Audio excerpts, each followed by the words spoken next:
Yeah, it's it's definitely interesting. You walk into a room full of doctors, and you just sit down, and they're all just talking about you, and you're just sitting there, and you just hear whispers, and there's someone saying this, someone saying that, which is you're just kind of sitting there and like, okay, well that's kind of interesting. Um, Everyone's got a different opinion, but I know I'm ready to go. Everyone's judging me based on the tape that I put out last season, which makes total sense. But I wasn't healthy. I had a surgery that required a year for recovery. I came back in 6 months.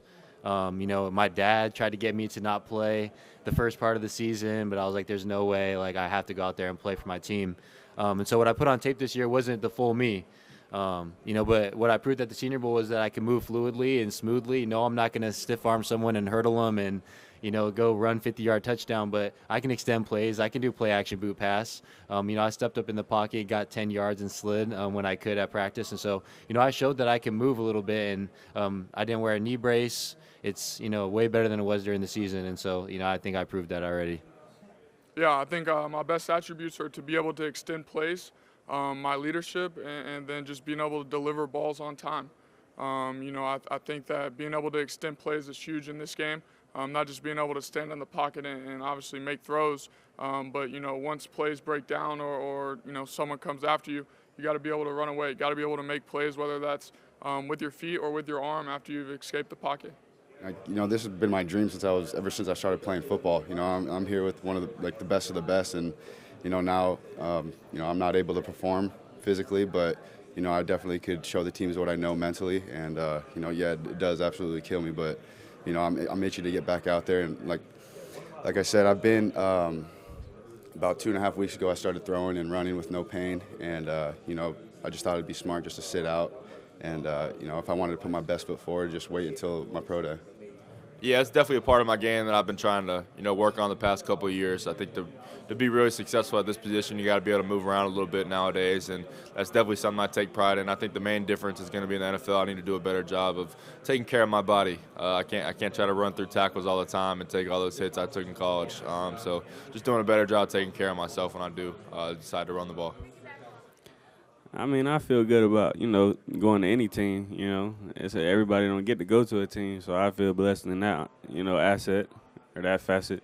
I'm just trying to make a team at the end of the day. You can't make all these goals that you can't keep. I hate that.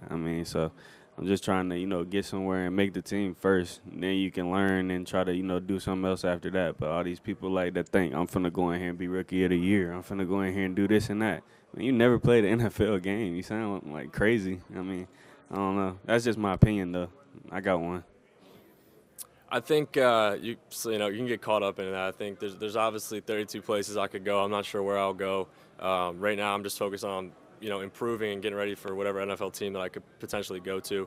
Once I find that out in April, then it'll be obviously a lot easier to know the system and learn that way.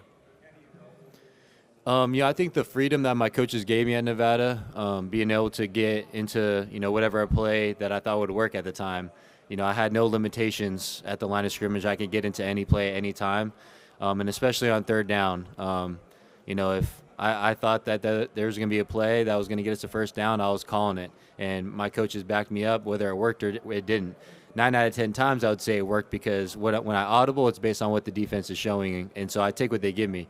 I would audible into runs, screens, quick game. I'll check the deep ball too. I'm just taking what they gave me. And on third downs especially, that's when I really know that, it's my time to come through for the team. Yeah, I think we're all just hard workers and overachievers.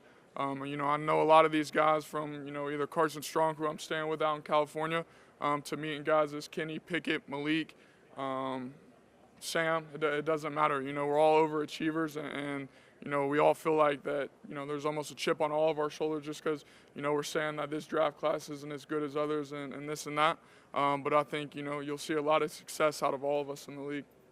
I just know what separates myself is my leadership. Obviously, my physical ability is my arm talent, but me having the understanding of X's and O's and understanding that, protections and I think that's what separates me. But what really separates me is my ability to lead a team. Like, I understand what it means to be vulnerable around the people who don't necessarily want to be vulnerable.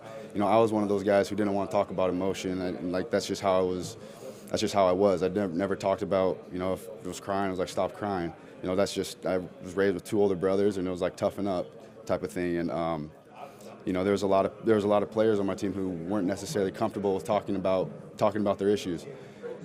And them seeing me be vulnerable made them feel more comfortable. And then having that understanding of, you know, what I want to get out of this and what they want to get out of it, and us being on the same page, I think that's a huge thing. And then taking care of the life stuff.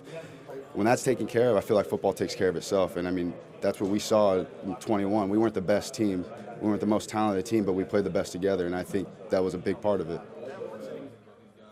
Yeah, definitely. You know, like I said, I learned so much this past season, and for that, that's why I wouldn't trade last season for anything. Obviously, it was a disappointing year for us. Didn't meet the expectations we had for ourselves, but you know, I learned so much. You know, week in, week out, so many ups and downs, and it really challenged me from a leadership perspective, just to always come in with a positive mindset. You know, everyone's kind of looking at me, so always coming in with an upbeat mentality. I definitely felt like, you know, the Senior Bowl is a great place where you met a lot of dudes trying to do the same thing as you. I felt like that was the best part. I mean, that camaraderie, I mean, those are relationships that might last through your playing career and even after. You can help each other get better. I feel like that's what it's about, helping each other get better. People around you holding you accountable. And I'm going to hold you accountable. If I want to see you be great, I might ask you, like, do you really want to be great, or you want to be, like, average or, like, okay or good? Like, or you want to be great? Like, then you got to hold yourself to a standard. Like a work ethic you got to have in order to do it. Like, you can be talented as you want to, but if you're not willing to work hard enough or willing to learn from somebody else, then you'll never be the best you could possibly be. Yeah, and I've, you know, talking to guys that have played in the league and have been in that situation, it's really just coming down to being yourself. And throughout my career, I think that's I've always just resorted back to being myself, you know, having my family close, my friends close, and put my best foot forward. So I feel like I just attack it the same.